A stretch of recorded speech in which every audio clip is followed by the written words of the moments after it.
on an all-new Dr. Phil. My mom's walked out of my life every year since I was a child. She says she's always been there for her son, but Deborah checked out of the hotel and said she was not showing up today. will she be there now? She calls me and says that they're threatening her. She told us you were the one that was threatening her. Or will she walk away again? She's either behind that door or she's not. Deborah, come on out. Let's do it. Have a good show, everybody. Here we go. This is a safe place to talk about hard things. Stand by. We'll count you down. Today's going to be a changing day in your life. 5, 4. I am not giving up on you.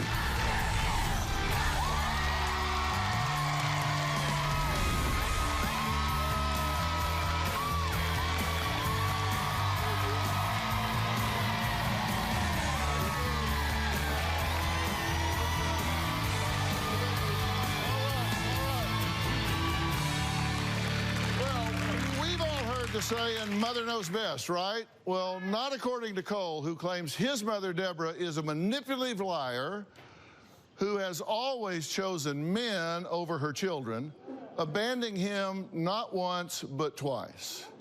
But Mom Deborah says Cole hates her because Aunt Karen, who raised him, has filled his head with lies. She says she was always there for Cole, and it was Aunt Karen who denied her access to her own son. Now, Cole says his mom is not to be trusted, and I have to say, I may understand his position. Last night, Deborah checked herself out of the hotel and said she was not showing up today. Well, she is here, but she may or may not show up when it comes time for me to talk to her. Cole says if I can't get through to her, their relationship is over. He says this is the last stop on the subway. My mom is a manipulative liar, and she's chosen drugs and abusive men over her children. It's never been about drugs or men. There has just been a lot of unfortunate circumstances. My mom lied to me. She would say that she would come and see me, and then she never would. My mom always had excuses. My mom would always use her abusive relationships as reasons why she wouldn't come see me and my brothers. My mom's walked out of my life at least twice a year, every year, ever since I was a child. My mother never showed up for Thanksgivings, any holidays, birthdays. I didn't make it to every birthday and holiday, but I always called and I always messaged Cole every year. After 16, I hardly ever heard from my mother, and if I did, it was only on her terms. Growing up, my Aunt Karen was like a mother to me. She means the world to me. She helps me anytime I need her. Karen made it very difficult for me to get a hold of Cole. Karen would get on the phone and say that Cole wasn't there. Karen was a constant roadblock between me and my children. Last year, my mother found her way back into my life.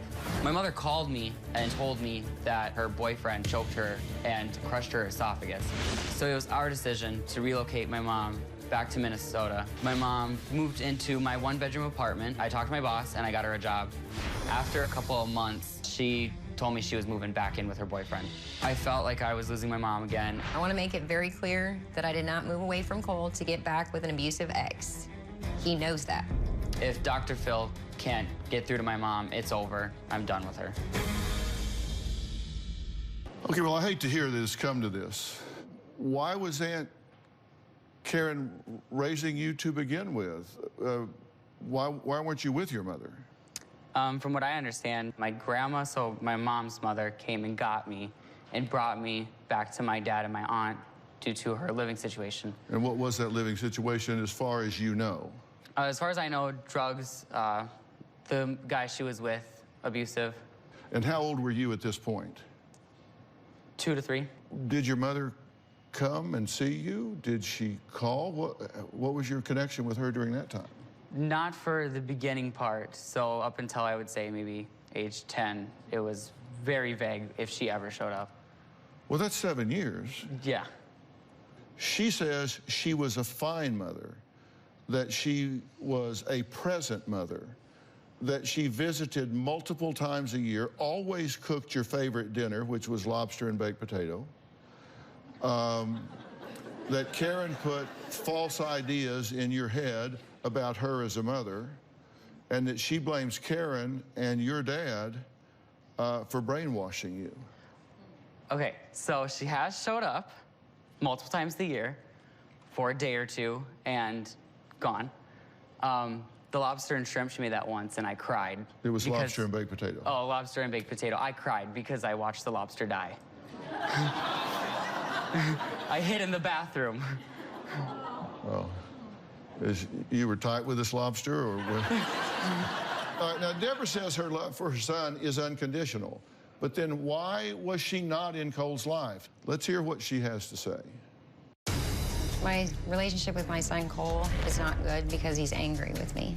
The main reason is because I left my son with my ex-husband as a child. I tried to keep Cole with me, but when a family member had hit him, I did not want it to continue with my son. Cole thinks that I didn't want to be in his life, but that's not true. Cole's Aunt Karen has done anything possible to manipulate my children into believing that I'm a bad parent. Karen lied to my kids all the time about saying that I was always using drugs, and that wasn't the case. I went to treatment. Karen would tell my kids that I ran away all the time. I tried to get custody of the children, but my whole family was working against me. Financially, I was not able to fight all of this in court.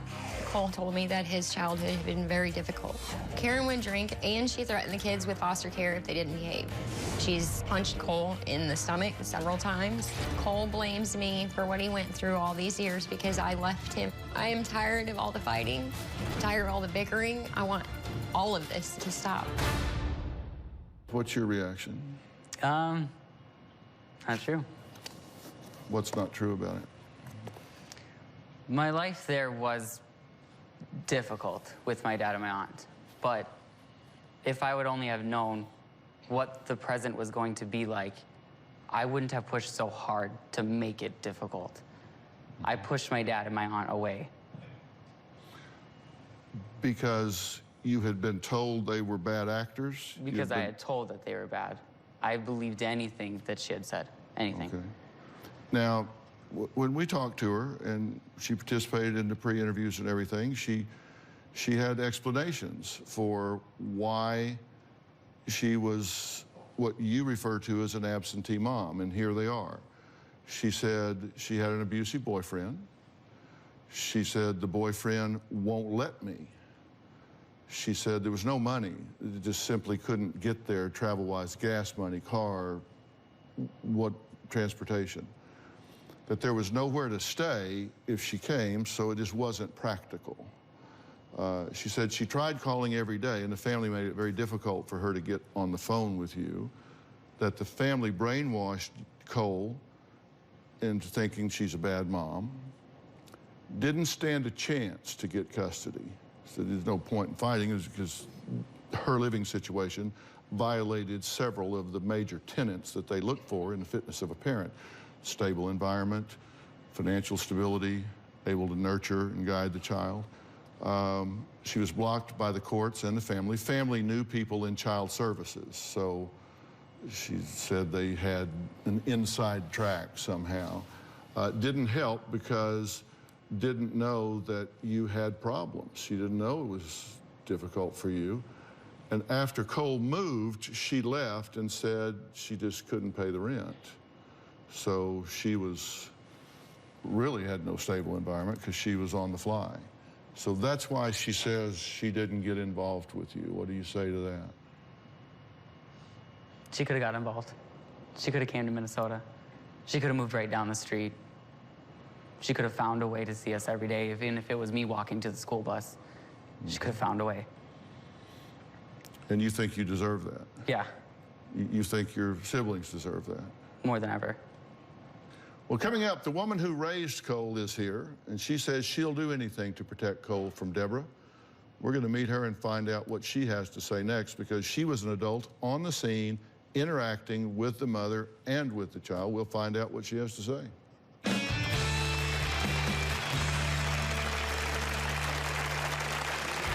By the time Cole was 15, Deborah was filling his head full of lies saying that I stole her children from her, which wasn't true. If she starts to manipulate him again, then yeah, Mama Bear is gonna kick in, and I'm gonna protect him like I've always done. And later, now there was drama last night. She calls me and she says that they're threatening her. She told us that you were the one that was threatening her. And Just dig that hole. Tomorrow on an all-new Dr. Phil. I formed a relationship with one of the world's most evil serial killers. You describe him as a father figure. He says he fights his urges. I created a compartment where I fantasized keeping somebody. But could he, You pulled a knife on your sister Jennifer. one day, There was literally blood all over the floor. be a serial killer? I did go searching for a streetwalker to take at least part of her home. That's tomorrow. My mother was in my life between the ages of 12 to 16, and we were really close.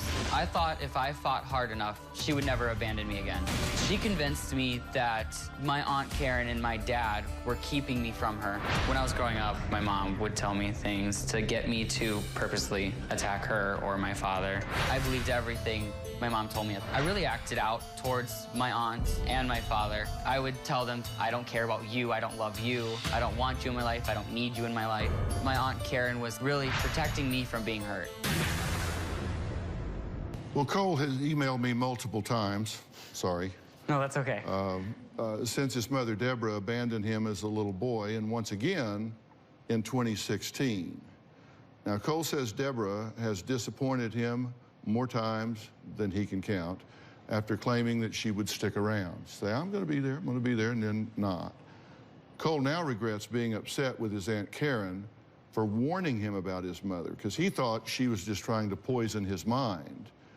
And as it turns out, she was actually trying to manage his expectations. Now, Cole's Aunt Karen says all she wanted to do was protect him. Take a look. Deborah's an absentee mother. She's not very reliable. She breaks promises every chance that she gets. Drama's created when she's around. And then after all that, she just up and leaves. Deborah was always making promises that she was going to come see Cole. 95% of the time, she never showed up. That always broke his heart. Since Cole was 2 till he was 18, he has seen Deborah about 10 times. By the time Cole was 15, Deborah was filling his head full of lies saying that I stole her children from her, that we wouldn't let her see them, which wasn't true. It would just create problems that I would in the end have to clean up. Deb never takes responsibility for any of her actions. It's always excuses with her, and it's always somebody else's fault. Your Aunt Karen won't let me. I don't have a place to stay. My boyfriend won't let me come there. It was ridiculous, the excuses that she could come up with. Last year, Cole and his brothers helped move their mom up to Minnesota to get her out of an abusive relationship. Cole helped her get a job, an apartment. She stayed for about 3 months, and then she just took off and left and went back to the abusive boyfriend. It hit Cole really hard, just like when he was a child. My biggest fear is that Cole is gonna get hurt by his mom again. I may not have given birth to Cole and his brothers, but those are my babies because I've raised them. If she starts to manipulate him again, then yeah, Mama Bear is gonna kick in, and I'm gonna protect him like I've always done. Thank you for being here. He came to live with you at 2, 3 years old. Yes. And she says that there were problems, this is her words, she said there were problems with drugs and that she was with an abusive boyfriend. Correct. Let's talk about what actually are family lies, according to Deborah. According to her, she said that there were return gifts for Cole, that she would send gifts and that you would intercept them and return them so he didn't get them. That's not true. Did that ever happen? That never happened. And that she would call and that you would hide that from Cole? No. That you just wouldn't tell him that she called, No. and you'd make sure she didn't get on the phone with him. You'd block and obstruct her access to him. No, and she had access to call her mother, which is his grandmother, and he was over at his grandma's a lot. And that you poisoned his mind about her, that you told him she was a bad person and a drug addict. No, I didn't have to. He started to see it for himself. Right. Yeah. And that you said that she was never there for him. No, she wasn't there for him. And that the family lied and said she was just a runner. That she would just run no matter what. She was a runner. Well, she proved that she is a runner because she tried to run last night. Yeah. And that the courts had no contact information, so you guys would go have a hearing. They had no information, so she would lose by default. No, not true. We had to pay the sheriff every time we thought we knew where she was. We had to pay the sheriff to go serve papers on her in Oklahoma. They finally found her. She knew she had court date. She knew when it was. She chose not to show up. She made an excuse that she didn't have an attorney. And I told her, I said, I didn't care. Those are your children. It doesn't matter. You still show up. And she chose not to. So what would happen when she did show up? There were times that she did show up, right? You said a few times a year she would show up. What happened? She would trash me to her kids, make me look like the drug addict, the bad person. Now, there was drama last night. She called me and she told me that her dad was talking to her and saying that he didn't raise her this way. She needs to go home. And I had told her, I said, if you don't want to be on the show, that is up to you. But I'm going on the show. I'm doing this for me. And we talked a little bit. She got a little angry and she hung up on me. A couple minutes later, she calls me and she says that they're threatening her. Because she told us that you were the one that was threatening her. And Just dig that hole. that you were the one threatening her and that you were telling lies and creating all this drama. And that you were just here for attention, that this was the biggest exhibitionistic stage you could find, and so that's what you were here for. Of course. Well, thank you for letting me do that. Yeah. Well, coming up, Cole says he trusted his mother with something very personal, and she betrayed him by telling the world. He'll tell us more about that next.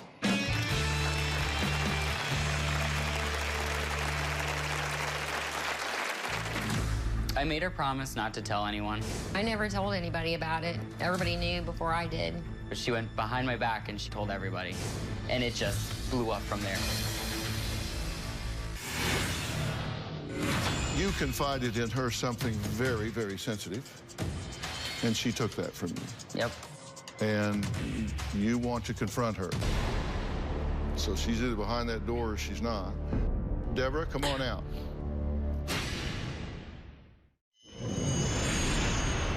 When I was 12, I started skipping school, and I would mainly act out with women teachers. When they would tell me to be quiet, I would get up in their faces and tell them to be quiet. I would throw things, yell.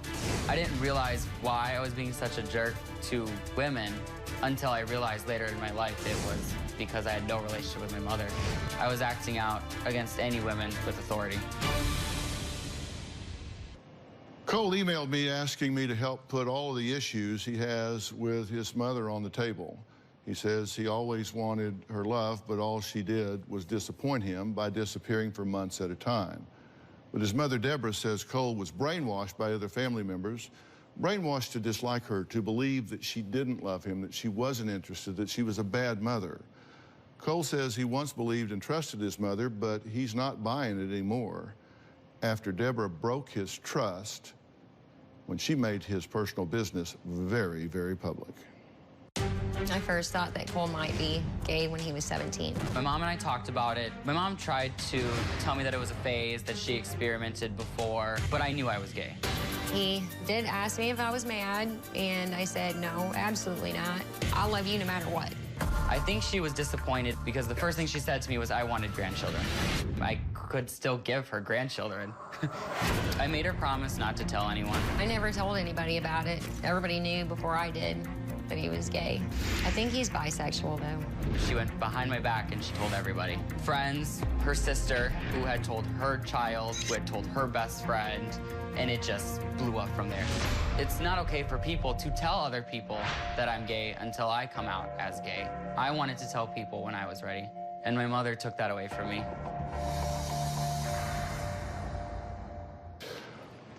Well, so you confided in her something very, very sensitive, and it's not something you were ashamed of. This was a matter of timing, right? Yes.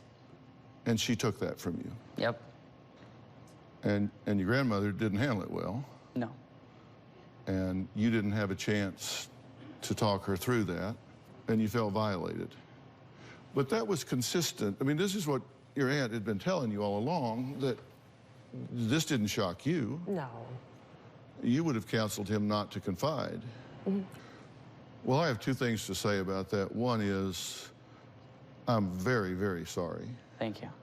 And I really commend you for having the courage to step up and claim your identity and claim who you are.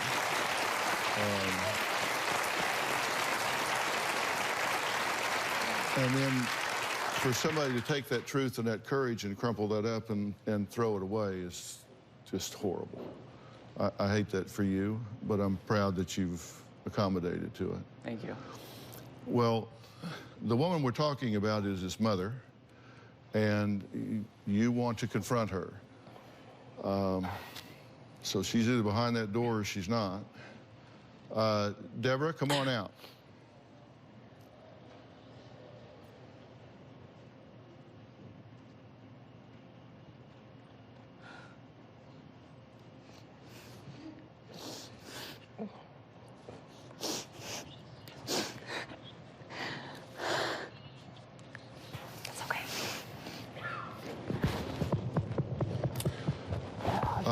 Your mother said this morning at the hotel she was not going to do the show, but she did get in the car and come over here because she said she would do it if she would have a private audience with me first.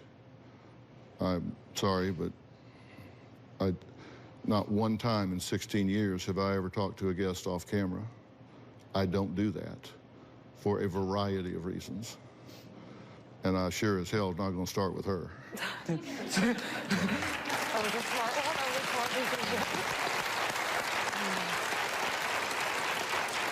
Because I practice what I preach, and I do not reward bad behavior. So she came over here, and she said, okay, I will do the show. Then she got in the car and left. She just now got in a car. Doesn't surprise me. Pulled out the gate and is headed to the airport, knowing that we're in here having this conversation, that you're sitting in that chair, and that you have come here in a last-ditch effort to heal your relationship with her. I believed her again.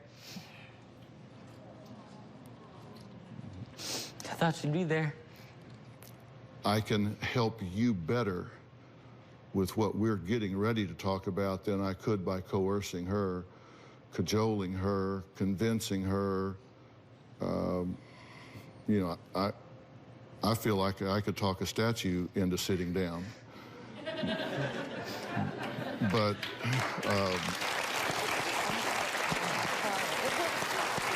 and I'm going to tell you the truth as I see it when we come back.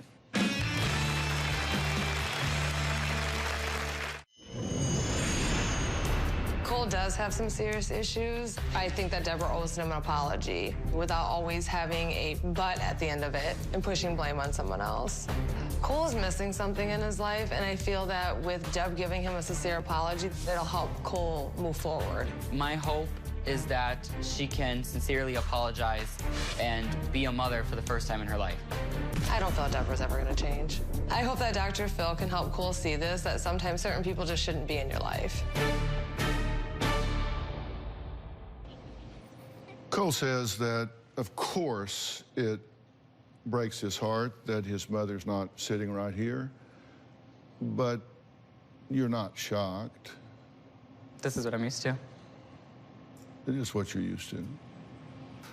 She cannot give you what she doesn't have. And if she doesn't have the ability to recognize, even acknowledge, you can't change what you don't acknowledge. If she doesn't have the ability to acknowledge deficits in a relationship, then she's not going to change it.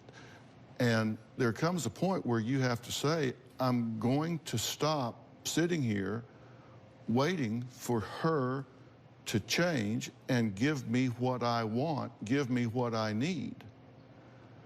You have to give yourself. You have a wonderful woman that loves you very much. She loved you when you were not lovable.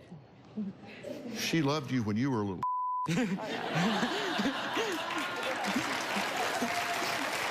right?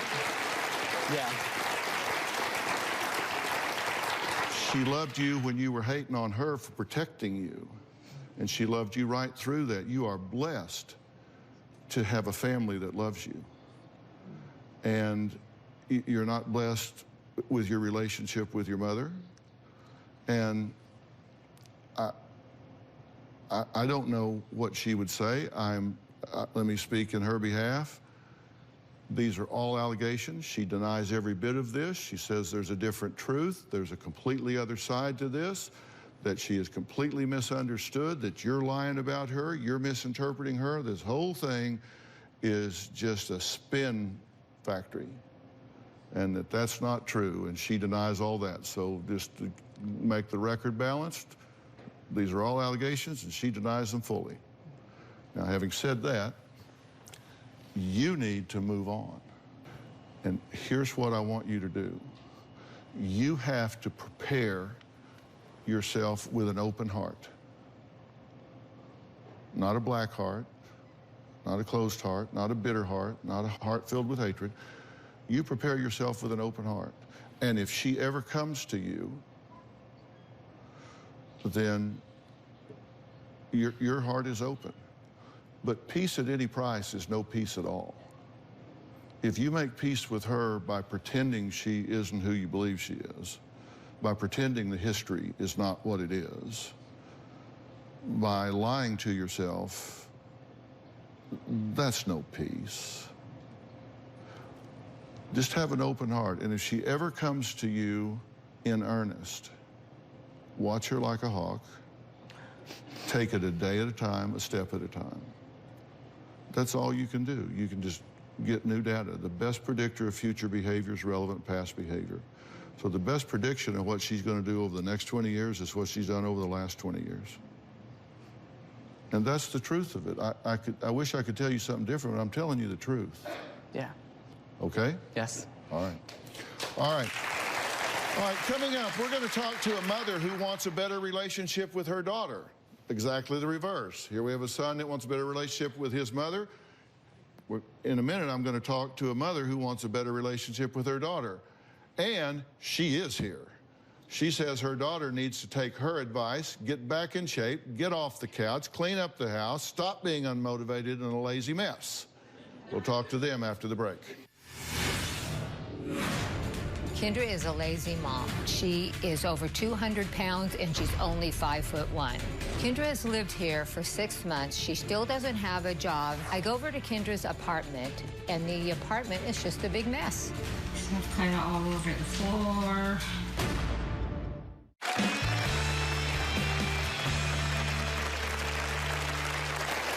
Nancy emailed me asking to help motivate her 37-year-old daughter, Kendra. Nancy says Kendra is overweight, her house is a big mess, she has no job and just lies in bed all day long. Now, Kendra says, look, I'm recently divorced and moved to be closer to my parents. But she never expected her mother to nag her all day, every day about everything. Take a look. I am at my wit's end with my daughter, Kendra. She is unhealthy, unmotivated, and financially dependent on me. My mom is nagging, bitchy, and judgmental. Kendra is over 200 pounds and she's only 5'1".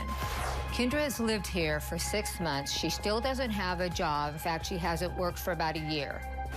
Kendra is a lazy mom. It's not that I'm lazy, it's that I lack motivation. I go over to Kendra's apartment and often find her lying on the couch, and the apartment is just a big mess. Stuff kind of all over the floor. Not at all unusual. She never keeps up with her laundry. Her dishes are always piled up in the sink. Cleaning is not my priority. My kids are my priority. I can't stand to see her and my grandchildren living like this. My mom needs to stop being so negative. Okay, I just want to jump right into this because I think this is a simple solution situation. You look really unhappy. Tell me what you're unhappy about. Everything. Uh-huh. Could you narrow that down? Do you really think she's over-intrusive in your life? Yes, I do. Uh-huh. I mean, I know she cares, but it's too much. And right now, it's just really a hard time in my life, and I think she sees that, but she still doesn't stop. Mm-hmm. I have seen my daughter in a lot of deep pain for a lot of years. I walk in and just see her laying around, and I can't stand it. It's like, you've got to do something. You've got to get some motivation. I know I don't handle it right, and that's why I'm here, and I want you to tell me, butt out, do this, do that. It's above me. And so you know you're doing it wrong, and you want me to tell you to butt out? Or how to do it right. Okay. Well, butt out. No, there was the second part, how to do this right. And the truth hurts. And a lot of the reason that this is painful to you is because, damn it, she's right. And you know that, you just don't know how to change it. Isn't that the truth? Yeah. I mean, because she's saying you're just laying on the couch and not getting your life back together. She's right about that, isn't she? Are you stuck? I'm stuck, yes. Okay, so she's right. You're not fighting that she's right. You're just saying, being stuck is stuck. That's right, I'm stuck. If I knew how to do this, if I knew how to get this in gear, I would do it. Do you think I'm happy living like this? Does it look like I'm having fun? I mean, that's the issue, right? Yeah. And it just hurts for her to be over there going, when you're saying that to yourself as well. So how can Kendra find motivation to be a self-sufficient single mom? I'm going to give them my meager thoughts when we come back.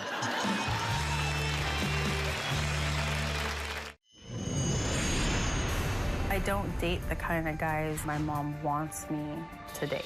Approximately 2 weeks of living at our apartments, I saw Kendra sitting at the pool on some guy's lap. I know for a fact she met this guy online. I was appalled she brought this guy around her children. This guy could be a molester. We don't know. One guy that she dated offered my 14-year-old granddaughter something to smoke that may have been marijuana. I found out after I had broken up with him. If it was something that had happened and we were together, it would have been an issue. I don't understand why she dates thugs. Do you date thugs? No.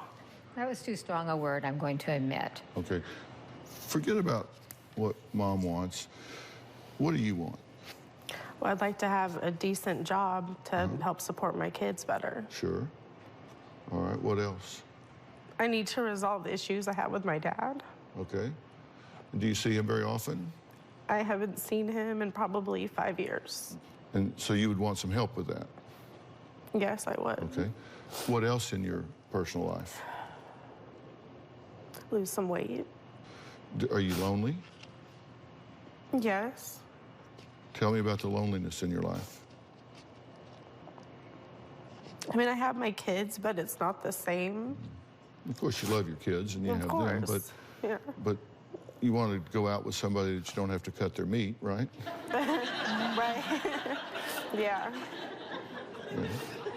Do you miss having a good relationship with your mother where you talk about something other than what's wrong with you? Yes. Because I feel like now every time we're talking, or most of the time, it's about me nagging on me, getting on my case about different things. You would think the house needs to be cleaner, right? Yes, and it's not that I don't ever clean the house. Didn't ask you that, but you would agree that it could be better. Yeah. You would agree that you need to get in better shape. Yes. You would agree that you want a job. Yes. You would agree. It's everything she says you agree with. That we agreed. We talked about that. That's not the point. It's that, yeah, it's easier said than done. Right. Absolutely. And you love her. It doesn't matter whether she weighs 200 or 120 or 300. Don't care it doesn't matter whether the house is clean or not. It doesn't matter. You love her no matter what. Absolutely, absolutely. Okay, and that's what you need to make her. Right now is when she needs to know that her mother believes in her the same way she did when she was at the top of her game. Okay? We all need balcony people. We all need balcony people. We all need people up there cheering us on and saying, come on, I know you can do this. I love you. I believe in you. You can do this. There's a book called Balcony People. It's just a little book, but it's a great book. And you need to be one of her balcony people. You are one of her balcony people. You've always been one of her balcony people. You just got down there in the floor and started messing with it. You need to get back up in the balcony. Okay?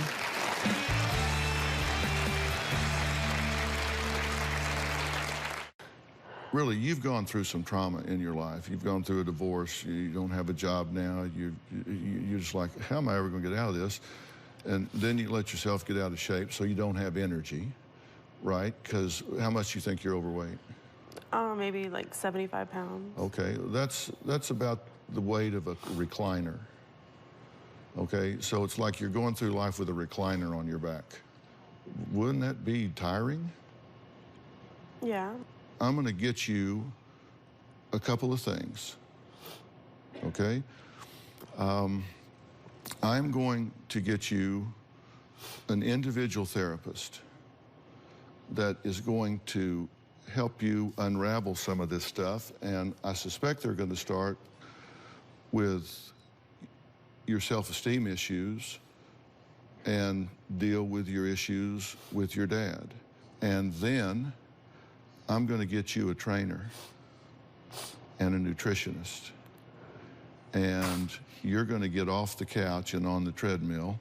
You're going to get with somebody that's going to really get you feeling proud of who you are, okay?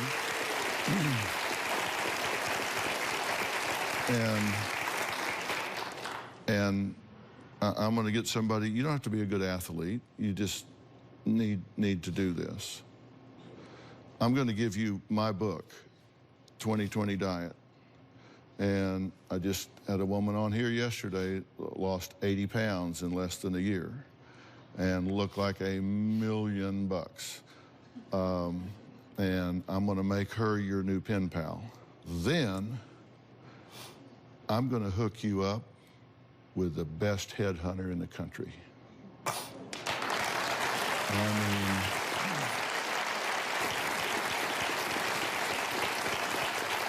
mean, this guy is named Tony Bashira, and he's with Babbage and Associates, and he's in Dallas, Texas, but he works worldwide. And Tony Bashira is, I mean, this guy's a steely-eyed killer. And he's going to get to know you. You're talking about typing up a resume. This guy knows what to put together and how to do things. And he's going to work with you to get you back in the workforce so you can take some pride in leading your family and taking care of your children. Okay? Deal? You can do this. All right?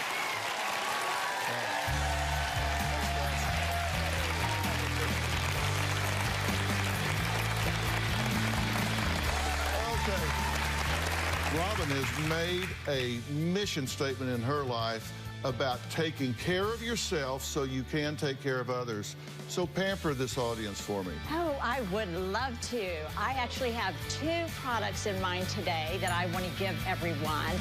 So the first one is Welcome Back Youth. It has retinol in it, and I love that ingredient. That's vitamin A, actually. It also has vitamin C. And what I really think everyone should have on their skin, hyaluronic acid for hydration.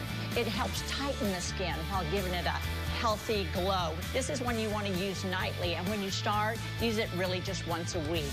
Then when you have gotten your skin used to it, you can increase to 2 to 3 times weekly. The next one, hydrated skin equals youth.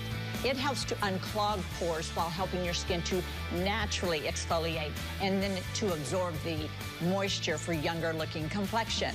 It leaves a smoother, brighter skin with improved tone. It also contains safflower oil, green tea oil, all wonderful ingredients. And you want to use this as part of your morning routine after cleansing and before that very important sunscreen. I've had it all on the top of my head. He's so good about it. If you want to get this at home, you can go to robinmcgallrevelation.com. Everybody here is going home with both products. And if you want tickets to the Dr. Phil show, go to drphil.com/get tickets.